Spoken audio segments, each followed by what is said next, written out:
ব্যবসায় উন্নতির জন্য কিছু জ্যোতিষ টোটকা বা পরামর্শ দেওয়া যেতে পারে যা প্রাচীন জ্যোতিষশাস্ত্রের উপর ভিত্তি করে। বুধবারের দিন পেঁচা বা মজুর পাখি দেখা। জ্যোতিষ মতে বুধবার দিন পেঁচা বা ময়ূর পাখি দেখতে বা তাদের প্রতি ভালোবাসা প্রকাশ করা ব্যবসায় উন্নতি নিয়ে আসে। এটি কর্মক্ষেত্রে সাফল্য এবং মুনাফা বৃদ্ধির জন্য শুভ মনে করা হয়।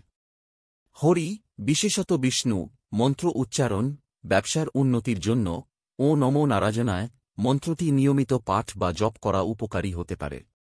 এটি ভগবান বিষ্ণুর প্রতি ভক্তি প্রদর্শন এবং ব্যবসার উন্নতির জন্য শক্তি লাভের প্রতীক হিসেবে বিবেচিত হয়। লাল ও সোনালী রং ব্যবহার।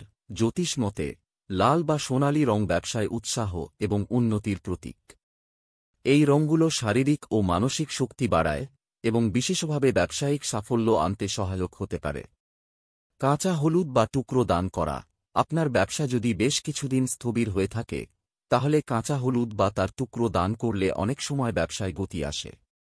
বৈজ্ঞানিক ও ভগবান শ্রীগণের পূজা। ব্যবসায়িক সাফল্যের জন্য অনেকেই শ্রীগণেশ পূজা বা গণেশের মন্ত্র উচ্চারণ করেন। এটি মনে করা হয় যে গণেশের পূজা ব্যবসায় বাধা কাটাতে সাহায্য করে। স্বর্ণ বা রূপোর গহনা পরিধান করা। কিছু বিশেষ রাশির মানুষদের জন্য ব্যবসায় সফলতা আনতে স্বর্ণ বা রূপোর গহনা পরিধান করার পরামর্শ দেওয়া হয়, তবে এটি ব্যক্তিগত রাশির ওপর নির্ভর করে। মঙ্গল বা বুধ গ্রহের শক্তি বাড়ানো। মঙ্গল ও বুধ গ্রহ ব্যবসায় সাফল্যের জন্য গুরুত্বপূর্ণ। মঙ্গল গ্রহ শক্তিশালী হলে আপনার কর্মপ্রবণতা এবং কঠোর পরিশ্রমের মাধ্যমে সফলতা আসবে। দাঁতের যত্ন নেওয়া এবং ক্লিন শেভ থাকা। একটি প্রাচীন বিশ্বাস অনুযায়ী ব্যবসায়ী বা প্রতিষ্ঠানের কর্মকর্তাদের দাঁত পরিষ্কার এবং যত্ন নিতে বলা হয়। এটি রূপ, ব্যক্তিত্ব এবং ব্যবসায় সাফল্যের সাথে সম্পর্কিত।